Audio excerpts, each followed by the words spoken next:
అందరికీ నమస్కారం. నంద్యాల జిల్లా ఆలగడ్డ పట్టణంలో శుక్రవారం స్వామి వివేకానంద జయంతి వేడుకలు ఘనంగా నిర్వహించారు. స్థానిక ఆవుల పుల్లారెడ్డి సేవా సమితి ఆవరణంలోని వివేకానంద విశ్వమానవ సేవా సమితి బృందం ఆధ్వర్యంలో స్వామి వివేకానందుని విగ్రహాన్ని ట్రాక్టర్పై పట్టణంలో పెద్ద ఎత్తున ఊరేగింపు నిర్వహించారు. ప్రముఖ న్యాయవాది ఆవుల పుల్లారెడ్డి సేవా సమితి వ్యవస్థాపకులు భాస్కర్ రెడ్డి మాట్లాడుతూ, స్వామి వివేకానందుని ఆశయాలను నేటి యువతరం ప్రతి ఒక్కరూ ఆదర్శంగా తీసుకొని ఆయన అడుగుజాడల్లో నడవాలని పిలుపునిచ్చారు. స్థానిక ఆవుల పుల్లారెడ్డి సేవా సమితి కార్యాలయం నుండి ప్రారంభమైన ఈ యాత్రను ప్రముఖ న్యాయవాది భాస్కర్ రెడ్డి ప్రారంభించారు. ఈ సందర్భంగా చిన్నారులచే పలు సాంస్కృతిక కార్యక్రమాలను నిర్వహించి కోలాటం నృత్యాలను ఏర్పాటు చేశారు. జాతీయ నాయకుల శివుడు, లక్ష్మీదేవి వేషధారణలతో పిల్లలు అలంకరించారు. శివుడి వేషధారణలతో బాలాజీ, లక్ష్మీదేవి వేషధారణలో ఎంతో ఆకట్టుకున్న చైత్రశ్రీ అనే చిన్నారులను టౌన్ సిఐ రమేష్ బాబు అభినందించారు. ముఖ్యంగా శ్రీ వివేకానంద స్వామి జయంతి సందర్భంగా మహాలక్ష్మీదేవి అలంకరణలో ఉన్న prime 9 news reporter Pyapili Prasad మనవరాలు చైత్రశ్రీని పట్టణ సిఐ రమేష్ బాబు, టౌన్ ఎస్ఐలు వెంకటరెడ్డి, షేక్ నగీనాలు ప్రత్యేకంగా అభినందించారు.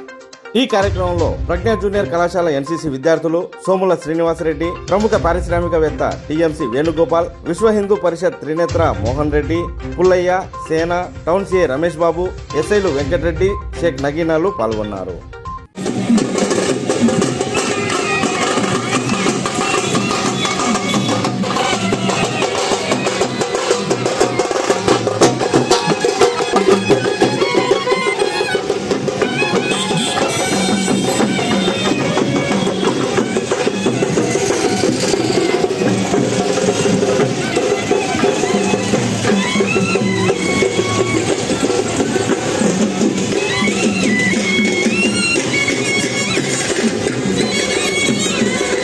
భారతి సాధనమంతం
ఒక్క నిమిషం.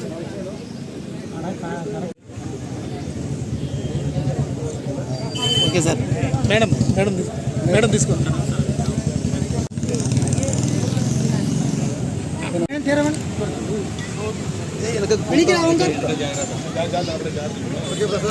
Okay sir. ఒక్క నిమిషం మేడం.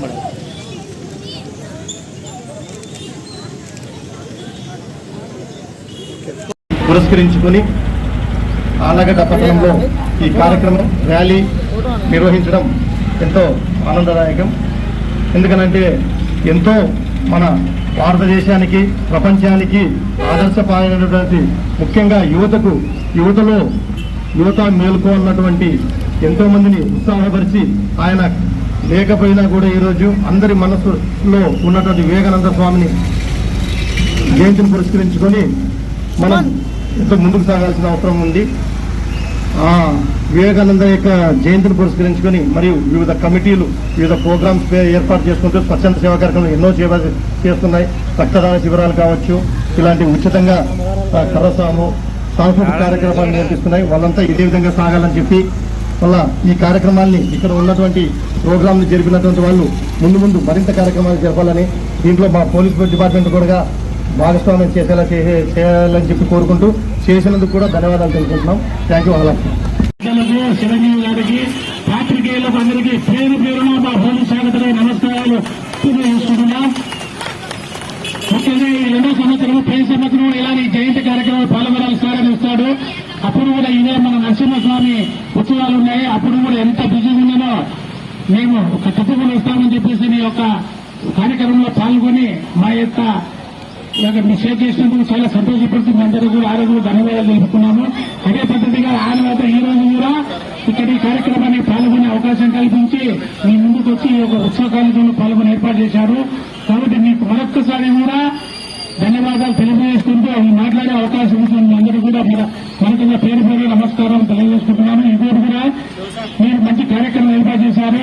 ఈ ఉత్సవ కమిటీ వారి ఆధ్వర్యంలో, ఆవుల పిల్లల ట్రస్ట్ ఆధ్వర్యంలో అభినందనలు తెలియజేసుకుంటున్నాను. ఎందుకంటే ప్రతి సమాజంలో ఉన్నటువంటి చిన్నారులందరికీ ఏదైనా తెలుసు అనంటే ఒకటి డోరేమాన్, మోటు పట్లు, సూపర్ మ్యాన్ అలాంటి వేషాలనే చూసి ఉంటారు. కానీ ఈ విధమైన సాంప్రదాయకమైనటువంటి వేషాలను ప్రోత్సహిస్తూ వాళ్ళలో కూడా అవే కాదు ఇలాంటి వాళ్ళు కూడా మన చరిత్రలో ఉండి ఉన్నారు అని వాళ్ళకి తెలియజేసే విధంగా ఇలాంటి సాంప్రదాయక కార్యక్రమాలను ప్రోత్సహిస్తున్నటువంటి ఈ ఎన్జిఓ సంస్థకు కూడా నా హృదయపూర్వక ధన్యవాదాలను తెలియజేసుకుంటున్నాను.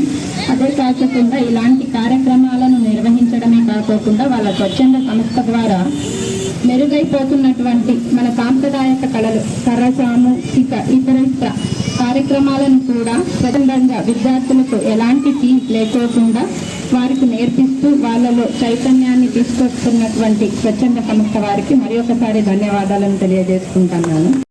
ఆయన ప్రసంగాన్ని ప్రారంభించడం అనేది జరిగింది. అప్పుడే ఎంతో మంది అతనికి అభిమానులైనారు. ఎంతో మంది అతనికి శిక్షణికము చేయడం అనేది జరిగింది. సరే, ఇవన్నీ ఒక ఎత్తైతే మన భారతీయ తత్వాన్ని, వేదాంతాన్ని ప్రపంచానికి పరిచయం చేయడం అంది. అతని యొక్క వాగ్దాటితో మంత్రముగ్ధులను చేయడం జరిగింది.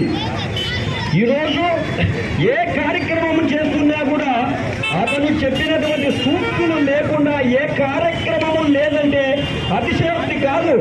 అలాంటి ఈ రోజుండే ప్రస్తుత పరిస్థితుల్లో యువతకు అలాంటి వ్యక్తి ఖచ్చితంగా ఉండాలి. ఎందుకంటే ఈ రోజు యువతలో చదువు ఉంది, డబ్బు ఉంది, కానీ మానసిక స్థైర్యం లేదు. అతని యొక్క సూక్తులు ఒక్కసారి చదివినారంటే మీరు ఉత్తేజపడిపోయి ఏదైతే నాకు కాదు అనుకున్నారో ఆ కాదు అనే దాన్ని కూడా అవును అనే పరిస్థితికి మీరు పోతారు. కాబట్టి అందరము ఈ ప్రోగ్రాంలో పాల్గొనాలని ఆకాంక్షతో ప్రతి సంవత్సరము ప్రసాద్ యొక్క ఆధ్వర్యంలో అక్కడ ఉండే కార్యకర్తలు అందరూ కలిసి దిగ్విజయంగా నెరవేరుస్తున్నారు. కాకపోతే మనకు వచ్చిన హిందుత్వంలో లోపం ఏమంటే అంతా అంగళ్ళలో కూర్చొని చూడము, బయటికి చూస్తా వెళ్ళిపోవడం తప్పితే కలిసే ఆలోచన లేదు. అది కలవాలనే ఈరోజు మన అయోధ్యను కూడా 500 సంవత్సరాల నుంచి నలుగుతున్న సమస్యను కూడా ప్రధానమంత్రి మోడీ గారి ఆధ్వర్యంలో దిగ్విజయంగా నెరవేరి ఈరోజు హిందుత్వం యొక్క గొప్పతనాన్ని తెలియజేస్తారు.